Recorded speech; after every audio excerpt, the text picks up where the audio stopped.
कानपुर देहात के पास पुखराया रेल हादसे में मारे गए लोगों की जान बचाई जा सकती थी। कानपुर आईआईटी के इजाद किए गए एक सेफ्टी डिवाइस के जरिए, जिसका नाम है सिमरन यानी satellite imaging for rail navigation system, ये वही डिवाइस है जो ट्रेन में लगा होता तो ये हादसा नहीं होता, लेकिन रेलवे ने अब तक इसका इस्तेमाल शुरू नहीं किया।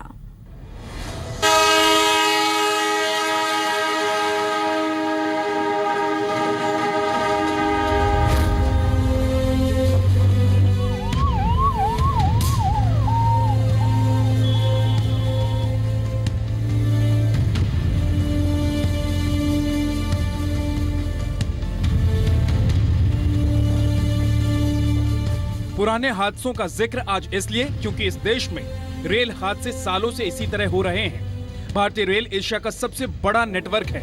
सुरक्षा उपायों पर रेलवे का बजट हर सरकार में साल दर साल बढ़ता जा रहा है। बावजूद इसके ना तो रेल हादसे रुके और ना ही सेफ्टी के इंतजाम मजबूत हो सके। एक बात हर हादसे के बाद होती है और वो है अफसोस। Of the railway and myself, I express deep condolences to the bereaved families and also express sincere sympathies to the injured. I trust the House will join me in extending heartfelt condolences to the bereaved families. सवाल यह है कि railway अपने यात्रियों की सुरक्षा को लेकर इतना गैर जिम्मेदार क्यों है? हम ये इसलिए कह रहे हैं क्योंकि हम जानते हैं कि कानपुर में हुआ रेल हादसा रोका जा सकता था। 145 यात्रियों की जान बचाई जा सकती थी अगर रेलवे ने कानपुर आईआईटी का बनाया हुआ सिमरन यानी satellite image for rail navigation system का इंदौर पटना एक्सप्रेस में इस्तेमाल किया होता। वैज्ञानिकों ने पाया था कि किसी ट्रेन के डिरेलमेंट होने की वजहों में 2 वजह पटरियों की खराबी और ट्रेनों के पहिए चपटा होना होता है।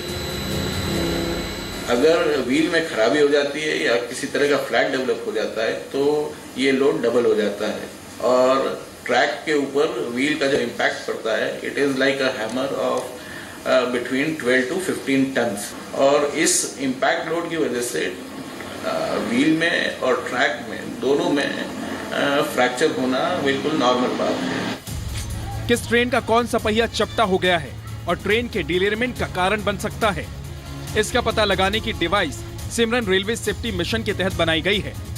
जब भी किसी ट्रैक पर ट्रेन गुजरती है वहां लगा सिमरन डिवाइस इंटरनेट के जरिए रेलवे मंत्रालय के कंट्रोल रूम को पहियों का रिपोर्ट कार्ड भेज देता है। अगर समय रहते पहिए को बदल दिया जाए तो ट्रेन के डिरेल होने की संभावनाओं को खत्म किया जा सकता है।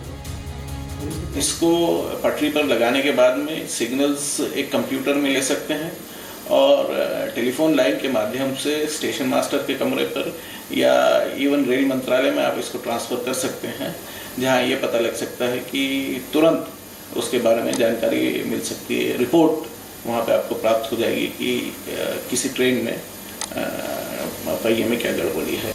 रेल मंत्रालय की संवेदनहीनता की वजह से 145 लोगों की मौत हो गई। अब सर्दियों के मौसम ने दस्तक दे दी है, कोहरा होगा और रेल हादसे भी। हादसे ना हो इसके लिए रेल मंत्रालय आईआईटी कानपुर से ऐसी तकनीक ले सकता है जिससे यदि 2 ट्रेन एक ही ट्रैक पर आ जाए तो आपस में भिड़ेंगी नहीं, बल्कि एक निश्चित दूरी पर पहुंचने के साथ ही उसमें ऑटोमेटिक ब्रेक लग जाएगा। या तो आमने सामने आ रही है या एक के पीछे एक आ रही हैं। जब इस तरह की कोई स्थिति आ जाती है कि ट्रेन के बीच का डिस्टेंस कम होने लगता है और उनका ट्रैक सेम हो जाता है तो उस समय ऑटोमेटिक ब्रेक अप्लाई हो जाएगा और ट्रेन का एक्सीडेंट बचाया जा सकता है। कानपुर आईआईटी ने technology mission for railway safety के तहत कई डिवाइस बनाए हैं, लेकिन रेलवे ने किसी भी डिवाइस को पूरी तरह नहीं अपनाया। वजह है राजनीति। सरकार का साथ न मिलने के बावजूद technology mission for railway safety पर आईआईटी कानपुर के वैज्ञानिक तेजी से काम कर रहे हैं और एक के बाद एक नई सेफ्टी डिवाइस बना रहे हैं। लेकिन रेलवे की उदासीनता ये कि रेलवे में सुरक्षा तकनीक का इस्तेमाल नहीं कर रही है। करती तो शायद देश 145 मौत का मातम नहीं मना रहा होता। राजेश एन अग्रवाल, जी मीडिया, कानपुर।